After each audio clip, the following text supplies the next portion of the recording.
Hello दोस्तों, आशा करता हूँ कि आप सब लोग अपनी जो पढ़ाई है वो अच्छे से कर रहे हैं। तो आज हम NIOS ज्योग्राफी चैप्टर 18 का पार्ट 2 डिस्कस करने वाले हैं। काफ़ी डिटेल में आज हम पढ़ेंगे। ये जो टॉपिक रहेगा आज का वो है special distribution of major minerals. ठीक है, काफ़ी कॉम्प्रिहेंसिवली हम पढ़ेंगे इस टॉपिक को। बहुत सारी चीज़ें आपको यहाँ पर आज नई जानने के लिए मिलने वाली हैं। ठीक है, तो लास्ट तक ज़रूर देखिएगा पूरी की पूरी क्लास को, बिकॉज़ अगर आप बीच में ही छोड़ देते हैं तो कुछ नहीं हो पाएगा। अब जब चैनल पर आप आ ही गए हैं तो सब्सक्राइब जरूर कर दीजिए और वीडियो को लाइक कर दीजिए और अपने दोस्तों के साथ शेयर भी। चैप्टर का नाम है mineral and energy resources. Class 12th का ये चैप्टर रहने वाला है NIOS ज्योग्राफी। ठीक है, तो चलिए चालू करते हैं वीडियो को। बट अभी तक अगर आपने चैनल को सब्सक्राइब नहीं करा तो कर दीजिए, आप चैनल पर आ चुके हैं। ठीक है, ठीक है, और वीडियो अच्छी लगे तो लाइक भी कीजिए। अगर आपको कुछ भी चीज़ नहीं पसंद आती तो डिसलाइक भी कर सकते हैं, बट आप मुझे ज़रूर बताइएगा कि आपको क्या चीज़ पसंद नहीं आई, ताकि मैं भी उसे थोड़ा सा इम्प्रूवमेंट कर लेकर आ सकूँ। ठीक है, चलिए चालू करते हैं वीडियो को। अब स्वागत है आपका इन्फॉर्मेशन ज्ञान में। मैं हूँ आपका दोस्त अरुण।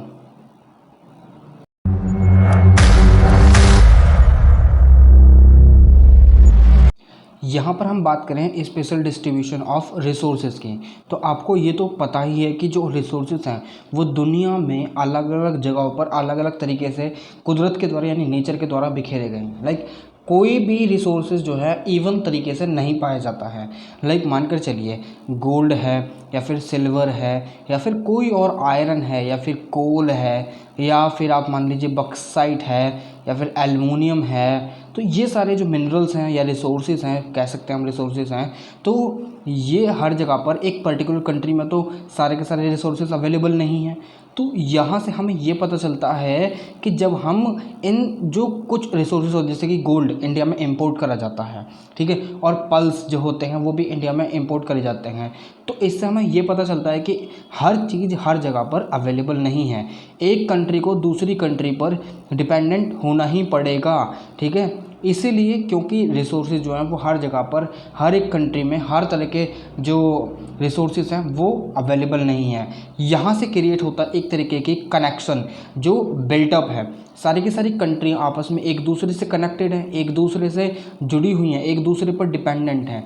ये खाली रिसोर्सेज के मामले में ही बात नहीं है, हर चीज़ के मामले में ये बात है। चाहे फिर वो मार्केट हो, चाहे फिर वो डेयरी प्रोडक्ट्स हों, चाहे फिर वो जो अम्यूनिशन होते हैं उनका इंपोर्ट हो यानी हथियार वगैरह का इंपोर्ट हो, या फिर वो टेक्नोलॉजी हो, या फिर वो फाइनेंशियल एड हो। तो ये सारी चीज़ें कहीं ना कहीं हमें देखने के लिए मिलते हैं आज के समय में कि वर्ल्ड जो है पूरा का पूरा वो एक दूसरे पर डिपेंडेंट है। कोई भी कंट्री इंडिपेंडेंट नहीं है। ये क्यों? क्योंकि जो नेचर के द्वारा जो डिस्ट्रीब्यूशन करा गया है ना रिसोर्सेज का या किसी भी चीज़ का मान लीजिए, वो अनइवन तरीके से करा गया है। एक ही कंट्री को सारी चीज़ें, एक ही स्थान को सारी चीज़ें नहीं प्राप्त हैं। अब ये जो डिस्ट्रीब्यूशन है ये जियोलॉजिकल डिस्ट्रीब्यूशन भी हो सकता है। ठीक है, और कुछ जो है एंथ्रोपोजेनिक एक्टिविटी भी यहाँ पर संदिग्ध है। ठीक है, वो कैसे? देखिए, कहीं पर एक प्रकार का रिसोर्सेज पाया जाता है, मान लीजिए कोल पाया जाता है। अब वो आज तक किसी को पता ही नहीं चला, तो वहाँ से वो निकाला ही नहीं गया।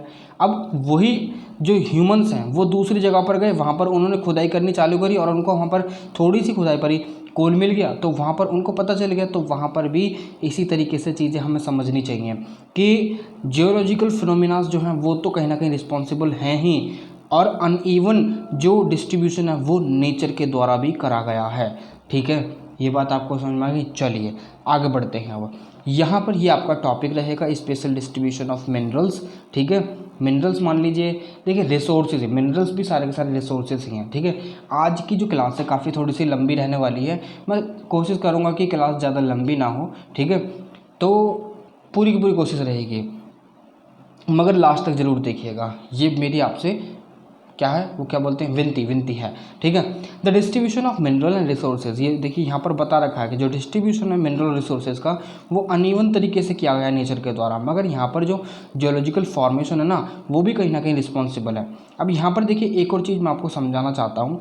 देखिए आज से काफ़ी लाइक काफ़ी सालों पहले जब हमारे हिमालयाज़ का फॉर्मेशन हुआ था। आपने अगर जो कॉन्टिनेंटल ड्रिफ्ट थ्योरी और कॉन्टिनेंटल टेक्टोनिक थ्योरी अगर आपने पढ़ी है, मैंने पढ़ा रखा है ऑलरेडी, पढ़ी है, तो आपको पता होगा जब हमारे हिमालयाज़ का फॉर्मेशन हुआ था तो वहाँ पर जो टेथिस सी था ना, वो पूरा का पूरा सेडिमेंट्री जो सेडिमेंट्स होते हैं ना, जो नदियों के द्वारा लेकर आए जाते हैं, उनसे भरा हुआ था। लाइक मानकर चलिए कि यह जो आज की तिब्बतन प्लेट है, इसे हम बोलते हैं यूरेशिया, और ये हमारी इंडियन प्लेट, ये बीच में था टेथिस सी हुआ करता था, इसको समुद्र बोला करते थे, ठीक है, समुद्र टेथिस नाम हुआ करता था इसका, जो साइंटिस्टों ने दिया है इसको, ठीक है।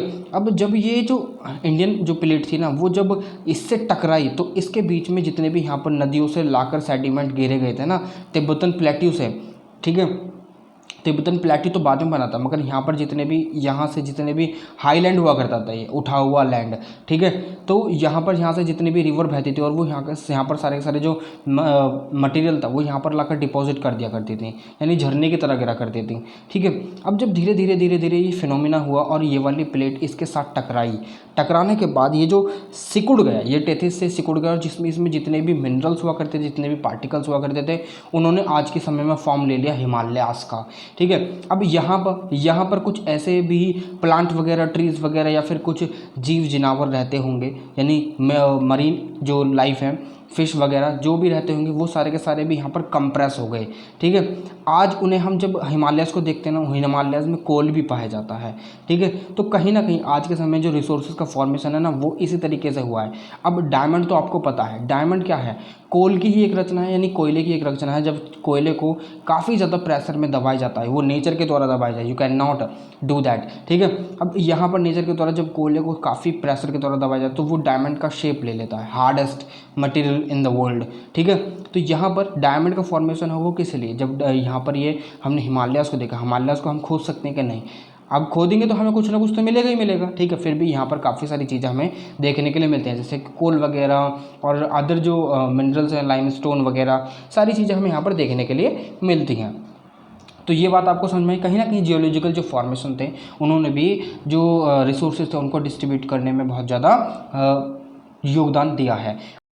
अब देखिए, डायमंड जो थे वो पहले गोलकोंडा रीजन में पाए जाते थे, मगर आज के समय में क्या है, हमें वो पन्ना डिस्ट्रिक्ट, जो मध्य प्रदेश के एक पन्ना डिस्ट्रिक्ट है, वहाँ पर हमें देखने के लिए मिलते हैं।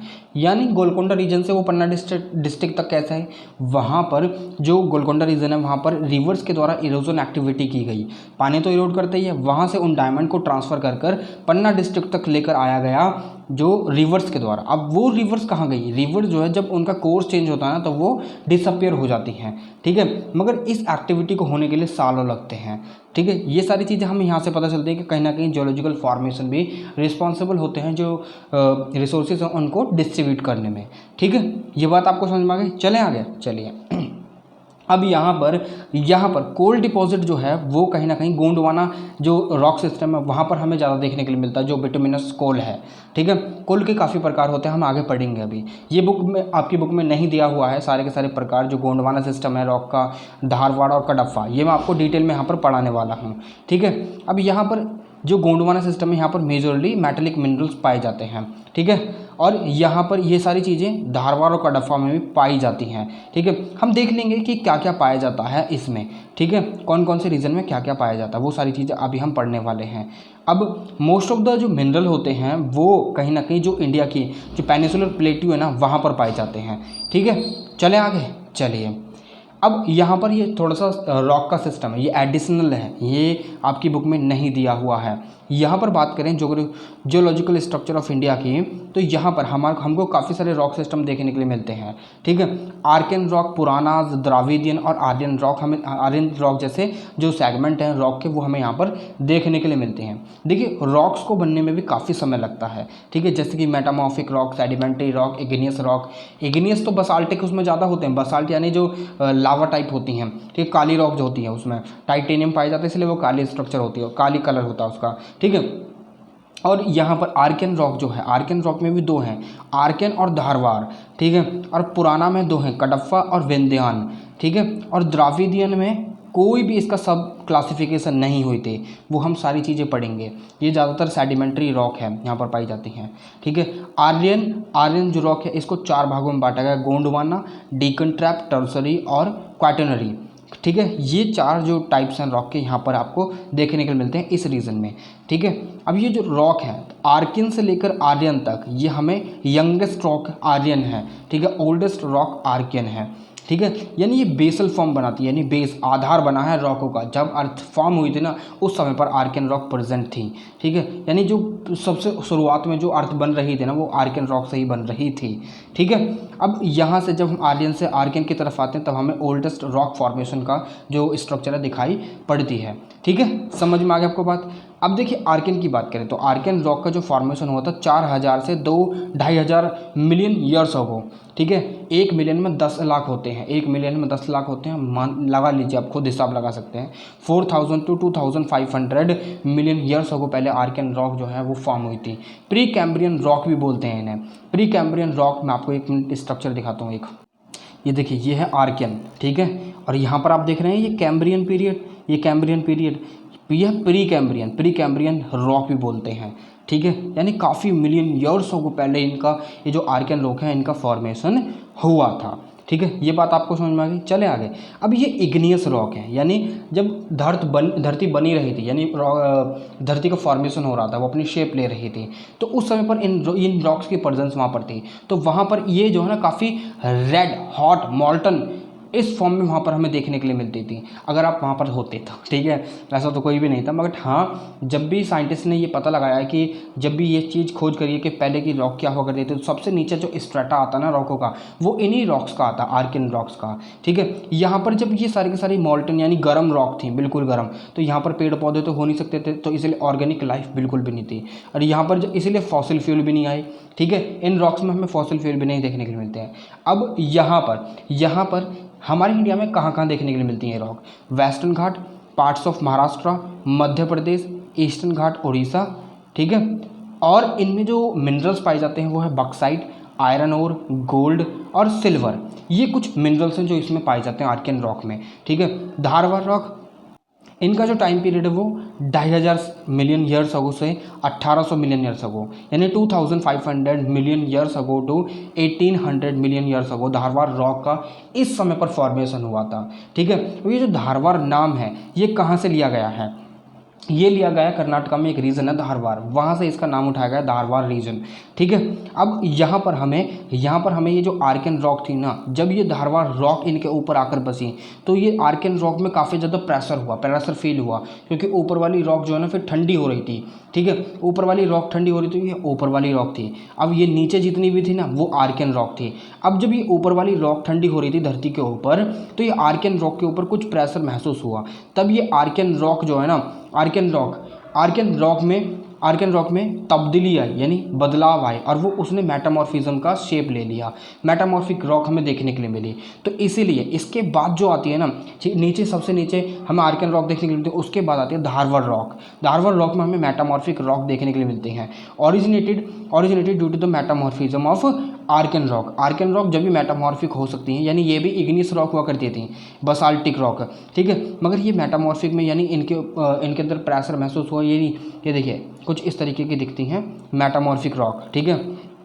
ये जो लकीर आप देख रहे हैं ना, ये प्रेशर से जो दबाव महसूस हो, दाब डलता है, दबाव पड़ता है, तो कुछ चीज़ जो है ना एकदम चपटी हो जाती है। तो ऐसे ही कुछ रॉक ये मोटे स्ट्रेटा हुआ करते थे, मगर आज के समय में आपको ये पतली लाइन दिख रही हैं, और इन्हीं में से मार्बल्स कटती हैं, ठीक है। ये बात आपको ध्यान रखनी पड़ेगी, ठीक है। तो यहाँ पर आर्कियन रॉक जो है, आर्कियन रॉक को ही मेटामॉर्फिज्म जब इनका हुआ तो हमें धारवाड़ रॉक देखने के लिए मिलती है, ठीक है। चलें आगे, चलिए। अब ये जो धारवाड़ रॉक हैं ये इनको मेटामॉर्फिक रॉक भी बोलते हैं, ठीक है। अब ये जो रॉक थी इनका भी फॉर्मेशन प्री कैम्ब्रियन पीरियड में ही हुआ, क्योंकि आर्कियन रॉक की तो तब्दील हुई थी मेटामॉर्फिज्म में। अब ये कहाँ पर पाई जाती हैं? कर्नाटका, अरावलीज, मध्य प्रदेश, मेघालय और कुछ पार्ट्स जो दंडकारण्य प्लेट्यू है ना वहाँ पर, और छोटा नागपुर प्लेट्यू में भी। अब देखिए ये क्या है छोटा नागपुर प्लेट्यू, दंडकारण्य प्लेट्यू, आपको देखिए मैप की सीरीज़ देखनी पड़ेगी इसके लिए, क्योंकि मैप में मैंने काफ़ी डिटेल में ये सारी चीज़ें इत्मीनान से डिस्कस कर रखी हैं कि कौन सी चीज़ कहाँ पर है। और आपकी ज्योग्राफी में जो मैप के क्वेश्चन आते हैं वहाँ से भी आपके जो क्या नाम है जो मल्टीपल चॉइस क्वेश्चन आते हैं ना, MCQ, आपके पेपर में एग्जामिनेशन में 2023-2024 से आने लगे। 2024 में अप्रैल में और अक्टूबर में जो भी एग्जाम होंगे वहाँ पर MCQ आएंगे, तो वहाँ पर भी आपको ये सारी जो चीज़ें हैं ना आपको मिलेंगे जरूर। और ये छोटा नागपुर प्लेट्यू, दंडकारण्य प्लेट्यू, ये आपसे पूछा जा सकता है, इसलिए आपको मैप की सीरीज जरूर से देखनी चाहिए। अब मिनरल्स कौन कौन से पाए जाते हैं? आयरन और हो गया, गोल्ड हो गया, ये सारे मिनरल्स हमें धारवाड़ जो रॉक सिस्टम है उसमें देखने के लिए मिलते हैं। कडप्पा रॉक सिस्टम का जो फॉर्मेशन हुआ था वो 1400 से 600 मिलियन ईयर्स अगो पहले हुआ था, ठीक है, मिलियन ईयर्स पहले हुआ था। यहाँ पर सेडिमेंट्री और मेटामॉर्फिक रॉक दोनों ही पाई जाती हैं। सेडिमेंट्री जिनका इरोजन ईजिली हो जाए, क्या इनको इरोड करा जा सकता है पानी के द्वारा, किसी चीज़ के भी द्वारा? ईजिली नहीं करा जा सकता ना, मगर इनको, ये जो सेडिमेंट्री रॉक है ना, इनके ऊपर पानी डालो और ये भुरभुरी हो जाती हैं और ये फिर पानी के साथ ही चलने लग जाती हैं, ठीक है। तो यहाँ पर कडप्पा रॉक सिस्टम में ज़्यादातर मार्बल, लाइमस्टोन, किले एटसेट्रा यहाँ पर देखने के लिए मिलती हैं। ये मिनरल्स हैं जो पाए जाते हैं। Aravallis Karnataka, border region of Jharkhand और छत्तीसगढ़, और भी काफ़ी सारे रीजन हैं, बट आपको खाली जानकारी लेने की कहाँ पर ये रॉक पाई जाती है, ठीक है। चले आगे, चलिए अब देखिए यहाँ पर ये टाइम स्केल है कुछ कैम्ब्रियन पीरियड का, कार्बोनिफेरस पीरियड, ठीक है, पोस्ट कैम्ब्रियन पीरियड, यहाँ से प्री कैम्ब्रियन, यहाँ से 4.6 billion years ago, 600 million years अगो, ठीक है, और 345 मिलियन ईयर्स अगो, 250 मिलियन ईयर्स अगो, ठीक है। ये कडप्पा, ये Vindhyan range, Vindhyan rock system, ठीक है, ये द्राविडियन रॉक सिस्टम, ये गोंडवाना, और ये डेक्कन ट्रैप, और ये 7 मिलियन ईयर्स अगो पहले क्या हुआ था, सारे के सारे डायनासोर वगैरह थे, ग्रेट आइसेज आया था, ठीक है। तो वो सारी चीज़ें अभी हम पढ़ेंगे, ठीक है। टर्सरी जो वो होता है कोल, उसका भी जो फॉर्मेशन था वो यहीं पर हुआ था 60 मिलियन ईयर्स अगो, ठीक है। तो ये सारी चीज़ें आप एक बार देख लीजिएगा, पढ़ लीजिएगा, ठीक है। बाकी आपको याद नहीं रखना, मैं आपको खाली एडिशनल इन्फॉर्मेशन दे रहा हूँ, ताकि इनकेस अगर आपको आपके एग्जाम में पेपर आता है, उसमें क्वेश्चन आता है और कहीं से भी आ सकता है, ठीक है, तो आपकी बुक से ही आएगा, तो वहाँ पर पूछा जा सकता है। अगर नहीं पूछा जा सकता तो कोई बात नहीं, आपके पास इन्फॉर्मेशन रहेगी। अब ये विंध्यान है, विंध्यान रॉक का फॉर्मेशन 1300 से 600 मिलियन ईयर्स को पहले हुआ था, ठीक है। अब यहाँ पर सारी की सारी सेडिमेंट्री रॉक ही पाई जाती है। अब यहाँ पर जैमस्टोन, सैंडस्टोन और लाइमस्टोन जैसे जो मिनरल्स हैं ना, वो यहाँ पर पाए जाते हैं। रीजन्स कहाँ पर? गुजरात, मध्य प्रदेश, और कुछ सेगमेंट यूपी का भी है, ठीक है। ये पूरा का पूरा चार्ट है, आप इसे देख सकते हैं, एक बार घूर सकते हैं, निहार सकते हैं, वीडियो को पॉज कर लीजिए और देख लीजिए। ये जुरासिक, ये पैलेजोइक, मीजोजोइक और सेनोजोइक, ठीक है, ये पीरियड्स हैं, ठीक है। यहाँ पर ये प्रोटोजोइक है, ये आर्कियन है, और यहाँ पर अर्थ का फॉर्मेशन हुआ था 4.6 बिलियन ईयर्स अगो, ठीक है। और आर्कियन रॉक का जो टाइम पीरियड होता है वो 2.50 बिलियन ईयर्स अगो हुआ था, ठीक है। ये कैम्ब्रियन पीरियड है, ठीक है। और यहाँ पर ये Cretaceous period, Jurassic period, Triassic period, तो यहाँ पर डायनासोर रहा करते थे, ठीक है। ये सब आपको याद रखना नहीं है बिल्कुल भी, ठीक है। चले आगे, चलिए। अब यहाँ पर गोंडवाना जो लैंड का फॉर्मेशन हुआ था वो 250 मिलियन ईयर्स को पहले हुआ था, ठीक है। अब यहाँ पर ये जो पीरियड है, इसमें ज़्यादातर जो फॉर्मेशन हुआ था वो बिटुमिनस कोल का हुआ था, ठीक है। बिटुमिनस कोल एक प्रकार का कोल है, एक कोल का टाइप होता है, ठीक है। अभी हम कोल के बारे में पढ़ेंगे, ठीक है। बिटुमिनस कोल का फॉर्मेशन यहाँ के साथ साथ जो हमारे छोटा नागपुर प्लेट्यू, दंडकारण्य प्लेट्यू और महानदी और गोदावरी बेसिन जो हैं, ये सारी की सारी चीज़ें मैंने मैप में ऑलरेडी काफ़ी कॉम्प्रिहेंसिवली डिस्कस कर रखी हैं, ठीक है। वहीं साथ साथ में क्वींसलैंड जो ऑस्ट्रेलिया का क्वींसलैंड है, और राइन रीजन जो है जर्मनी का, वहाँ पर भी, और अलॉन्ग विथ चाइना का जो मेन लैंड है वहाँ पर भी फॉर्मेशन हुआ था बिटुमिनस कोल का, ठीक है। अब डेक्कन ट्रैप जो है उसका जो फॉर्मेशन हुआ था, ये रॉक सिस्टम है सारे के सारे, 146 to 65 मिलियन ईयर्स को पहले हुआ था। यहाँ पर बसाल्टिक इरप्शन हुआ था, यानी पहले हमारे जो महाराष्ट्र वाला रीजन है, डेक्कन प्लेट्यू जितनी भी है वो सारी की सारी जो है कैसे उभरी है, वहाँ पर पहले वॉल्केनिक इरप्शन हुआ करते थे, ठीक है। वहीं से हमें जो वहाँ पर बसाल्टिक रॉक ज़्यादा देखने के लिए मिलती है, ठीक है। वहाँ पर हॉटस्पॉट एक्टिविटी भी हुआ करती थी ईस्टर्न घाट और वेस्टर्न घाट में, ठीक है। हॉटस्पॉट एक्टिविटी यानी मेंटल प्लूम जैसी एक्टिविटी वहाँ पर हुआ करती थी। वहाँ पर मैग्मा चैम्बर हुआ करते थे, यह है मेंटल प्लूम, ठीक है। ये एक तरीके चैम्बर है मैग्मा का, जहाँ से मैग्मा इस तरीके से निकलता है ऊपर से, ठीक है। ये चीज़ आपको समझ में आ गई? चलिए, ये लिथोस्फीयर है, ठीक है। ये मैंने आपको जो फिजिकल ज्योग्राफी थी उसमें पढ़ा रखा है ऑलरेडी काफ़ी कॉम्प्रिहेंसिवली, ठीक है। Inner core, outer core, upper mantle और लोअर मेंटल, एस्थिनोस्फीयर और लिथोस्फीयर, ये सारी चीज़ें मैंने आपको पढ़ा रखी हैं। अब यहाँ पर बसाल्ट जो है सबसे ज़्यादा पाया जाता है, ठीक है। और यहाँ पर टाइटेनियम और मैग्नेटिक जो कंपोनेंट है ना मिनरल्स के, वो सबसे ज़्यादा यहाँ पर पाए जाते हैं। यहाँ पर ये जो रॉक होती है इसका काला कलर कैसे मिलता है पता है? यहाँ पर टाइटेनियम पाया जाता है और यही कहीं ना कहीं रिस्पॉन्सिबल होता है इसको काला कलर प्रदान करने में, ठीक है। और बसाल्ट रॉक तो आपको पता ही है जिसमें टाइटेनियम पाया जाता है, तो इसीलिए उसका जो कलर है वो काला भी होता है, ठीक है।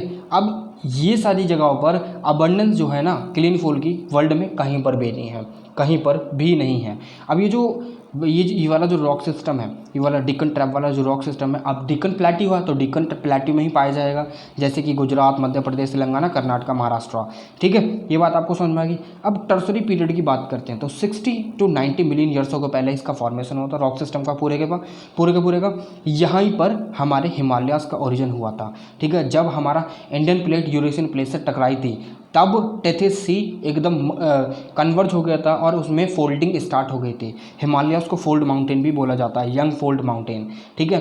अब जो थर्ड टाइप ऑफ कोल है ना, tertiary type of coal, lignite और टर्सरी, ये सारे के सारे यहीं पर पाए जाते हैं। जो लिग्नाइट है वो तमिलनाडु में 90% पाया जाता है, गुजरात और राजस्थान में 10% पाया जाता है।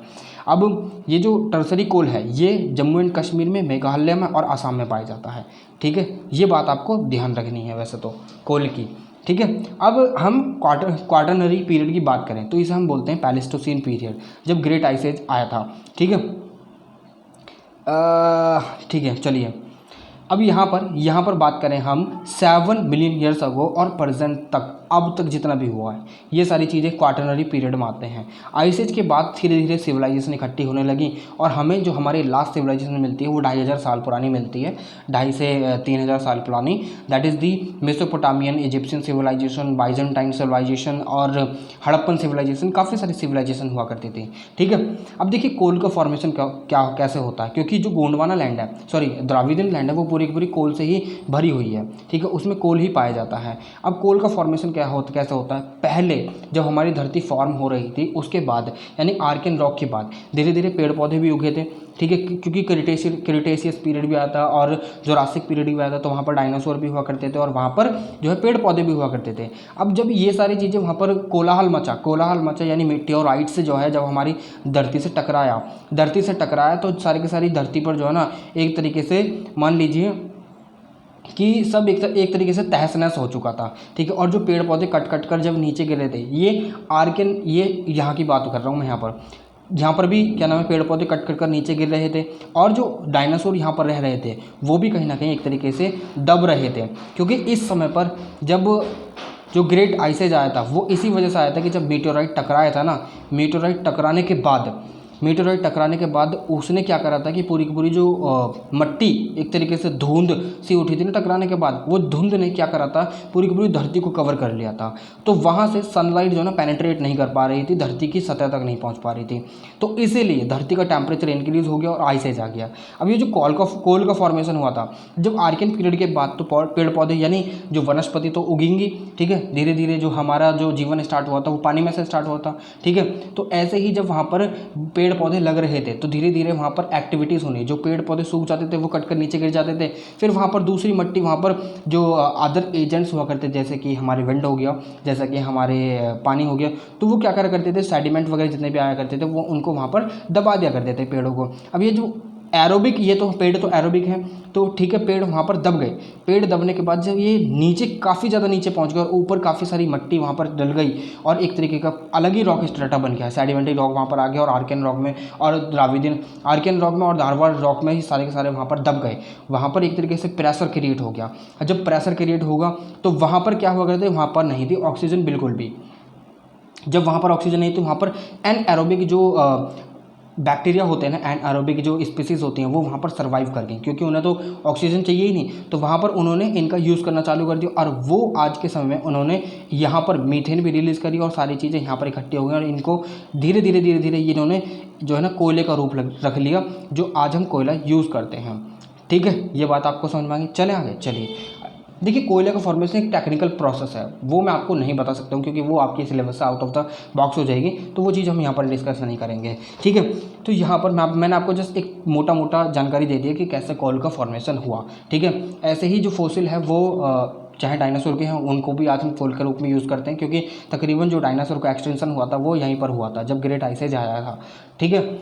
अब यहाँ पर बात करें एंथ्रोसाइट की, डायनासोर का सॉरी एक्सटेंशन यहाँ पर नहीं हुआ था, ठीक है, यहाँ पर हुआ था। देखिए ये क्रिटेशियस पीरियड हुआ करता था, ठीक है, यहाँ पर डायनासोर जो है ना यहाँ पर ख़त्म हो चुके थे। आगे चल के फिर जो है ना धीरे धीरे अलग अलग स्पीसीज़ आई, ठीक है, वो भी एक्सटेंट हुई, ठीक है। आज के समय में ह्यूमन यहाँ पर जिंदा है, ठीक है, जैसे कि पैलेस्टोसीन, पैलियोसीन, मीजोइसीन और ओलिगोसीन, ईओसीन और पैलियोसीन, ये सारे पीरियड यहाँ पर चले। यहाँ पर काफ़ी तरह तरह के जानवर हमें देखने के लिए मिले, मगर अभी तक जो भी हमें फॉसिल्स मिले हैं वो डायनासोर वगैरह जो अभी तक मतलब क्या डिकम्पोज नहीं हुए हैं, तो उनके हमें फॉसिल्स मिल चुके हैं। तो यहाँ पर आज हम ह्यूमन रह रहे हैं, कुत्ते वगैरह जानवर जितने भी हैं, ठीक है। देखिए मैं खाली एग्जांपल दे रहा हूँ, सीरियस मत लीजिएगा, ठीक है। चलिए कोल के बारे में पढ़ लेते हैं। कोल 4 प्रकार का होता है। एंट्रसाइट, ठीक है, सॉरी द्राविडियन रॉक जो है वो कोल के साथ ही एसोसिएटेड है। यहाँ पर हमें कोल अच्छा खासा भी देखने के लिए मिल जाता है ऊपर की सतह में, ठीक है। ये कहाँ पर पाए जाते हैं? ज़्यादातर जो हमारे झारखंड वाला एरिया ना, झारखंड, असम और जो क्वींसलैंड जो है वहाँ पर भी मतलब बहुत ज़्यादा अमाउंट में कोल हमें देखने के लिए मिलता है। एंथ्रेसाइट, बिटुमिनस, लिग्नाइट, टर्सरी और पीट, ये 4 प्रकार के कोल होते हैं। एंथ्रेसाइट सबसे ज़्यादा महत्वपूर्ण होता है क्योंकि इसमें जो कार्बन कंटेंट होता है वो 85 से 95% रहता है। बिटुमिनस में 55 से 70% के बीच में होता है और लिग्नाइट और टर्सरी में 40 से 50 के बीच में होता है और पीट में 30% के तक होता है कार्बन, यानी सबसे बेकार ये पीट ही है। अब दिखाता हूँ आपको पिक्चर एक सी। ये एंथ्रेसाइट ज़्यादा चमकीला है, ये बिटुमिनस है, ये क्या है, सब बिटुमिनस या फिर बोल सकते हैं हम इसका अगला पार्ट, ठीक है। और यह है लिग्नाइट और इसके बाद आता है मट्टी जैसा क्या होता है वो पीट होता है, ठीक है। ये बात आपको समझ। अब ये जो कोल है इसमें calcium, heavy metal, acid, sulphur और मॉइस्चर जैसे पदार्थ इसमें पाए जाते हैं। जब मिलकर सबको एक कोल बनता है, ठीक है। ये बात आपको समझ में आ गई। चले आगे चलते हैं। अब देखिए यहाँ पर हम बात करें कि जो मोस्ट ऑफ द मिनरल्स हैं वो हमारे इंडिया में एक जो प्लेट है ना उनके अकॉर्डिंग ही सारे के सारे डिस्ट्रीब्यूटेड हैं। जैसे कि नॉर्थ ईस्टर्न प्लेट्यूज़ में ही डिस्ट्रीब्यूटेड है, ठीक है, नॉर्थ ईस्टर्न प्लेट्यूज़। अब ये जो रीजन है ये छोटा Nagpur plateau, Orissa plateau, eastern Andhra plateau, तो इन रीजन में ये सबसे ज़्यादा जो मिनरल्स हैं पाए जाते हैं। प्रोमिनेंट मिनरल जैसे कि आयरन और मैग्नीज, माइका, बक्साइट, लाइमस्टोन और डोलोमाइट जैसे जो मिनरल्स हैं यहाँ पर पाए जाते हैं। और जो जैसे कि कॉपर, यूरेनियम, थोरियम और फॉस्फेट, ये अदर मिनरल हैं जो सब्सटेंशियल अमाउंट में पाए जाते हैं, ठीक है। अब ये जो रीजन है वो कोल में भी सबसे ज़्यादा रिच है, यानी कोल भी सबसे ज़्यादा पाया जाता है यहाँ पर, ठीक है। अब दूसरी जो प्लेट आती है यानी प्लेट्यूज आते हैं वो आते हैं साउथ वेस्टर्न प्लेट्यूज। अब ये हैं कर्नाटका प्लेट्यू और एडजॉइनिंग तमिलनाडु प्लेट्यू। यहाँ पर मेटेलिक मिनरल सब ज़्यादा पाए जाते हैं। आयरन और मैग्नीज, बक्साइट और अदर जो नॉन मेटेलिक मिनरल्स हैं वो भी पाए जाते हैं, ठीक है। अब यहाँ पर जो गोल्ड माइंस, आपने कोलर गोल्ड फील्ड्स का नाम सुना है, वो यहीं पर पाई जाती है इसी रीजन में, ठीक है। अब कोल जो है वो भी इसमें काफ़ी पाया जाता है इस रीजन में, इस प्लेट्यू रीजन में। अब नॉर्थ वेस्टर्न रीजन आता है, इसमें जो है ये जो बेल्ट है वो गल्फ ऑफ कंबत से लेकर अरावली रेंज जो राजस्थान में है, अरावली रेंज जो दिल्ली में एंड होती है वहाँ तक जाती है, ठीक है। यहाँ पर पेट्रोलियम और नेचुरल गैस ज़्यादा पाए जाते हैं, जैसे कि मुंबई हाई वाला एरिया, ठीक है। ये सारी चीज़ें मैंने मैप में डिस्कस कर रखी हैं, इसलिए मैं यहाँ पर आपको डायरेक्टली बता रहा हूँ, ठीक है। अब यहाँ पर जो है जो रिजर्व है और प्रोडक्शन नॉन फेरस मेटल का भी होता है और फेरस मेटल का भी होता है, जैसे कि कॉपर, सिल्वर, लेड, जिंक, ये नॉन फेरस है, ठीक है। ये बात आपको, अभी मैं फेरस और नॉन फेरस पर भी आऊँगा, ठीक है, वो भी बताऊँगा। अब मिनरल्स जो होते हैं वो 2 प्रकार के होते हैं, मेटेलिक मिनरल्स और नॉन मेटेलिक मिनरल्स। मेटेलिक में फेरस होते हैं जिनमें आयरन पाया जाता है, और नॉन फेरस में होते हैं वो जिनमें आयरन की क्वांटिटी, आयरन नहीं पाया जाता, ठीक है। अब फेरस मेटेलिक मिनरल में क्या होता है, आयरन हो गया, मैग्नीज, क्रोमाइट, पायराइट और भी बहुत सारे इसमें आते हैं, ठीक है। बट हमारे लिए सबसे ज़्यादा पढ़ने की ज़रूरत है आयरन की और मैग्नीज़ की, ठीक है। आयरन जो है वो बहुत ही ज़्यादा इंपॉर्टेंट है क्योंकि काफ़ी ज़्यादा इंडस्ट्रीज़ में भी यूज़ होता है, इवन कंस्ट्रक्शन में सबसे ज़्यादा आयरन का यूज़ होता है। हर चीज़ में आयरन को, स्टील में भी यूज़ करते हैं हम, काफ़ी ज़्यादा यूज़ होता है आयरन का रोज़मर्रा की ज़िंदगी में भी, ठीक है। आयरन और जो है काफ़ी गुड क्वालिटी में हमारे पास रिजर्व है इंडिया में, ठीक है। और हम जो है ना टॉप कंट्रीज़ में भी आते हैं आयरन ओर के मामले में, 4th नंबर पर आते हैं वैसे तो हम, ठीक है।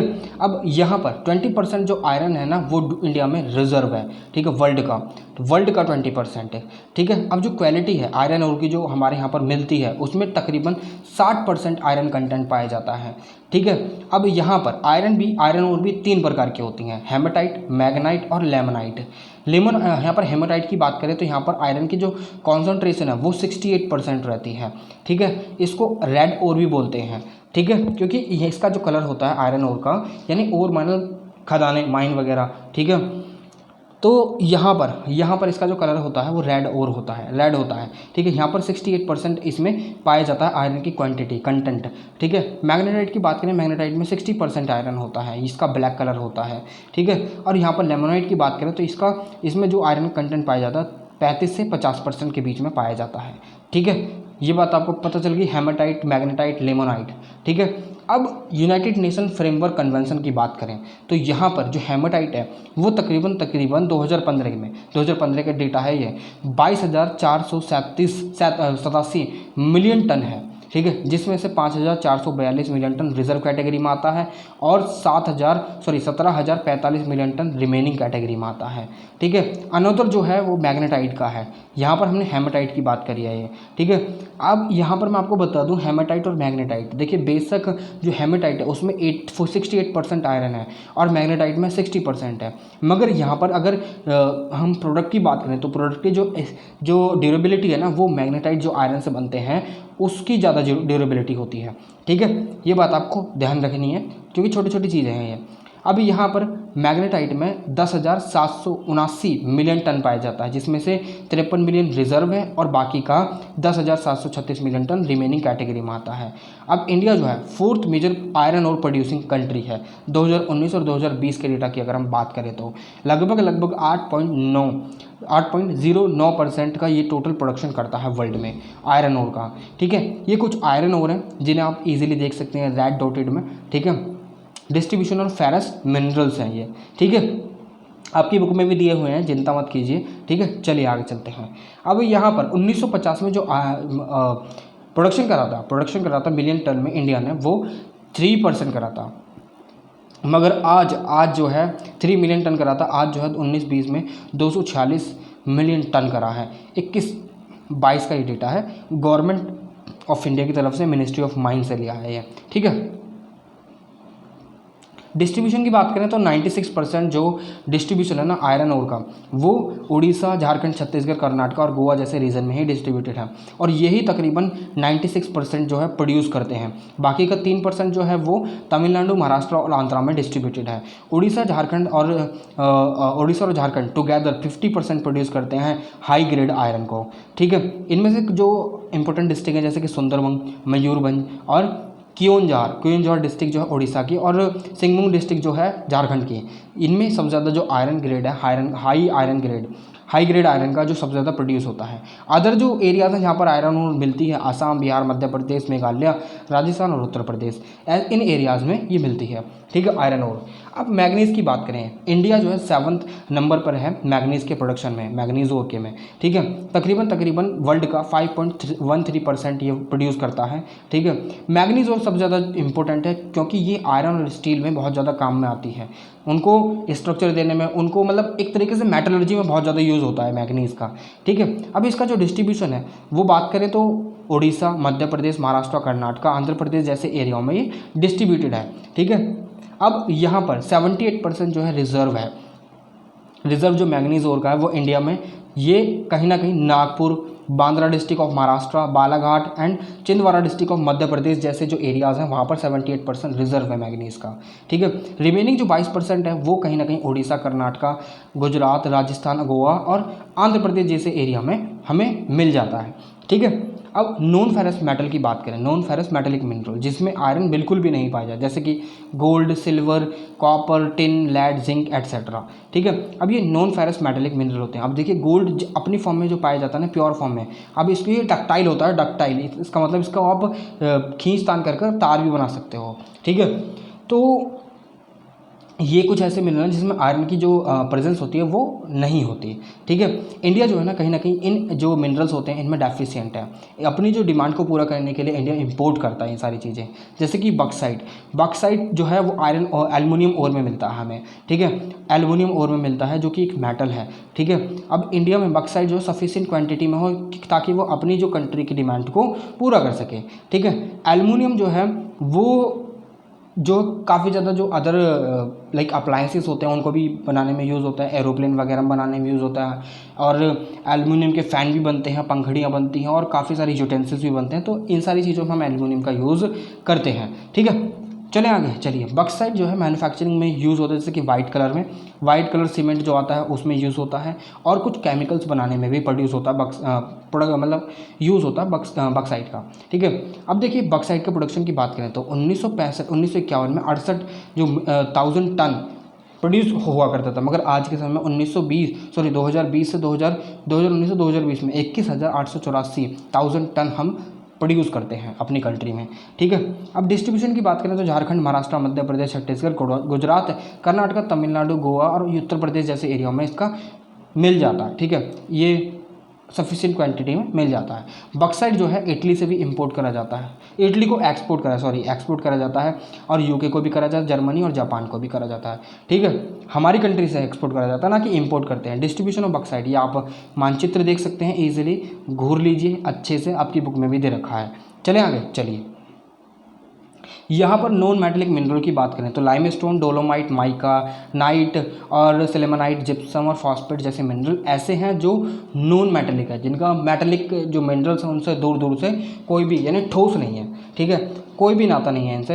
ये जैसे कि सीमेंट, फर्टिलाइजर्स और इलेक्ट्रिक गुड्स में बहुत ज़्यादा यूज़ होते हैं। जैसे कि माइका की बात करें, आपने जो इलेक्ट्रॉनिक प्लेट देखी है, जो सर्किट प्लेट बोलते हैं जिसको शायद, ठीक है, तो उसमें काफ़ी सारे जैसे कि टीवी वगैरह में जो लगी रहती है सर्किट बोर्ड जो होता है, जिसमें काफ़ी सारे एलिमेंट्स से लगे रहते हैं, जो एक पूरा का पूरा शहर दिखता है, ठीक है, तो वो माइका से ही बनती है, ठीक है। माइका जो है, इंडिया जो है एक लीडिंग प्रोड्यूसर है माइका के शीट में प्रोड्यूस करने में, ठीक है। ये इंडिस्पेंसिबल मतलब one of the indispensable mineral है जो इलेक्ट्रिक जो इक्विपमेंट होते हैं उसमें यूज़ होता है। इसका डिस्ट्रीब्यूशन आंध्र प्रदेश 40% प्रोड्यूस करता है, बाकी का राजस्थान, उड़ीसा, महाराष्ट्र, बिहार, झारखंड और तेलंगाना में प्रोड्यूस करा जाता है, ठीक है। अब लाइमस्टोन की बात करें तो इंडिया में तकरीबन 2/3 जो कंट्री का कंजप्शन है वो सीमेंट इंडस्ट्री में यूज़ होता है। ये कहाँ कहाँ पर प्रोड्यूस होता है? मध्य प्रदेश, कर्नाटक, छत्तीसगढ़, आंध्र प्रदेश, तेलंगाना, गुजरात, राजस्थान, तमिलनाडु, कुछ ऐसे एरियाज़ में भी प्रोड्यूस होता है, ठीक है। अब इसका जो यूज़ कहाँ होता है? आयरन में, स्टील इंडस्ट्री में, सीमेंट इंडस्ट्री में, शुगर में, पेपर में, ठीक है, फर्टिलाइजर, फेरोमैग्नीज इंडस्ट्रीज़ में, ठीक है। तो कुछ ऐसे यूजेस हैं लाइमस्टोन के बहुत ज़्यादा, ठीक है। चले आए तो हाँ बस यही था, ख़त्म हो गया हमारा चैप्टर, सॉरी टॉपिक ख़त्म हो गया। सोच रहा था 1 घंटे से ऊपर जाएगी वीडियो, नहीं है तो 1 घंटे से कम की रहेगी। तो देखिए पूरा का पूरा जो टॉपिक है मैं आपको कवर करा दिया है। आगे हम बात करेंगे एनर्जी रिसोर्सेज के बारे में, काफ़ी इंटरेस्टिंग ये चैप्टर रहने वाला है। मैं जानता हूँ कि वीडियो लेट आ रही है, ठीक है, बट थोड़ा सा कोऑपरेट कीजिए, ठीक है। तो आपकी अगर कोई भी क्वेरी होती है आप मुझसे डायरेक्टली पूछ सकते हैं यूट्यूब में नीचे कमेंट बॉक्स में कमेंट कर इंस्टाग्राम पर आप मुझे डायरेक्टली पर्सनली मैसेज कर सकते हैं, ठीक है, या फिर आप मुझे फेसबुक पर भी फॉलो कर सकते हैं, और टेलीग्राम पर भी PDF के लिए और अर्ली नोटिफिकेशन के लिए आप टेलीग्राम ग्रुप को जल्दी से ज्वाइन कर लीजिए, ठीक है। और व्हाट्सएप पर भी आप मुझे कांटेक्ट कर सकते हैं पर्सनली अगर आपको कोई भी क्वेरी होती है in case of NIOS admission और अदर इशूज़, ठीक है, you can directly contact me. तो अभी फ़िलहाल के लिए तो इस वीडियो में इतना ही, मगर आपका कंट्रीब्यूशन और पार्टिसिपेशन बहुत ज़्यादा ज़रूरी है। सब्सक्राइब जरूर कर दीजिए चैनल को, ठीक है, और वीडियो कर दीजिए लाइक अगर आपने एंड तक वीडियो देखी है, ठीक है। चलिए मिलते हैं आपसे एक और वीडियो में एक और नई इन्फॉर्मेशन के साथ, तब तक के लिए विदा लेना चाहूँगा। जय हिंद।